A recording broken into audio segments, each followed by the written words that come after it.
হঠাৎ করেই আজকে গেলাম সবাই মিলে মাওয়া ঘাটে। সবাই মিলে বলতে আমি, রিতমের বাবা আর রিতমের বাবার দুই কলিগ। মাওয়া ঘাটে যাওয়ার একটাই উদ্দেশ্য, সবাই ইলিশ মাছ খেতেই যায়। তো এখানে অনেক দোকানই ছিল। আমরা শকেটহারি রেস্তোরাঁতে গেলাম, এসেই দেখলাম মাছ ধোয়াধুয়ি চলছে। এখানে সবাই মাছ সিলেক্ট করে বাইরে এনে দিচ্ছে আর ওরা সবাই কাটাকুটি করে দিচ্ছে।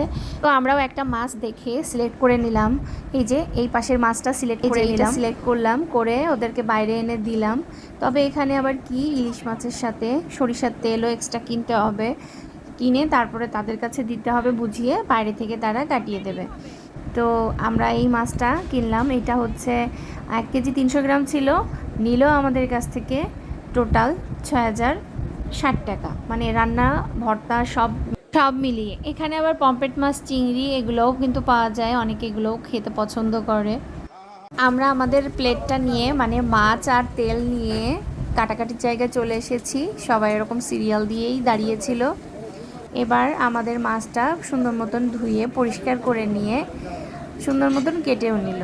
এবার আমাদের সুন্দর মতন প্রসেসিং করে দেবে, আমরা নিয়ে যাব যেখানে রান্না হচ্ছে তেল সহ। ওদের এই প্রসেসিংটা কিন্তু আমার ভালোই লেগেছে। ইলিশ মাছ কাটাকাটি তো শেষ, এবার ইলিশ মাছ ভাজার পালা। তো আমরা এখানে রান্নার জায়গাটায় যে চলে এসেছি। এই যে এক পাশে ইলিশ মাছ ভাজা চলছে আর এক পাশে বেগুন ভাজা চলছে, অনেকে বেগুন ভাজাও নিচ্ছে। আর আমরাও এই ইলিশ মাছ ভাজার পরে একটা বেগুন ভাজাও নিলাম এখান থেকে।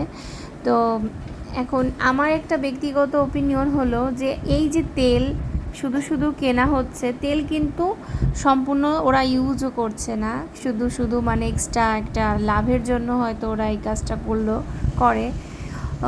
তো যাই হোক, এখন এই যে ইলিশ মাছ ভাজার পরে ইলিশের লেজ ভর্তাও ওরা করে দেবে। এই যে এখন চলছে ইলিশের লেজ ভর্তা করা। তো এদের এই ভর্তাটা আসলে একটু অন্যরকম হয়, বাসায় করলে কিন্তু এতটা মজা লাগে না। ওদের এই ইলিশের লেজ ভর্তাটা কিন্তু আসলে সবার থেকে অন্যরকম। এই যে আমাদের খাবার কিন্তু রেডি, ইলিশ মাছও চলে এসেছে আমাদের টেবিলে। একটা প্লেট ভর্তি ইলিশ মাছ, বেগুন ভাজি আর লেজ ভর্তা। তো দাদা প্রথমে খেয়ে বলল কেমন হয়েছে, বলল যে বিশাল মজা হয়েছে।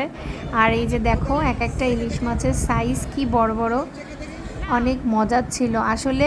ইলিশ মাছের টেস্ট অর্ধেক কিন্তু পেট ভরে দেয়। আর আসল ইলিশ মাছ খেতে গেলে তোমাকে মাওয়া ঘাটেই যেতে হবে। মাওয়া ঘাটের যে রান্না, যে পরিবেশ, সেটাতেই তোমার অর্ধেক পেট ভরে যাবে, পরিবেশটাই এমন। আর ওরা এত সুন্দর করে ভাজিটা করে দেয়, মানে ইলিশ মাছ ভাজি, লেজ ভর্তা এগুলো করে দেয় যে এক প্লেট ভাতই খেয়ে ফেলতে পারবা এই ভর্তা দিয়ে, এত মজা হয়। তো আমি ভর্তা দিয়ে ভাত মাখিয়ে নিলাম, এত সুস্বাদু ছিল। সারাদিনের ক্লান্তি যেন এক নিমিষেই এই ইলিশের ভর্তা দিয়েই শেষ হয়ে গেল।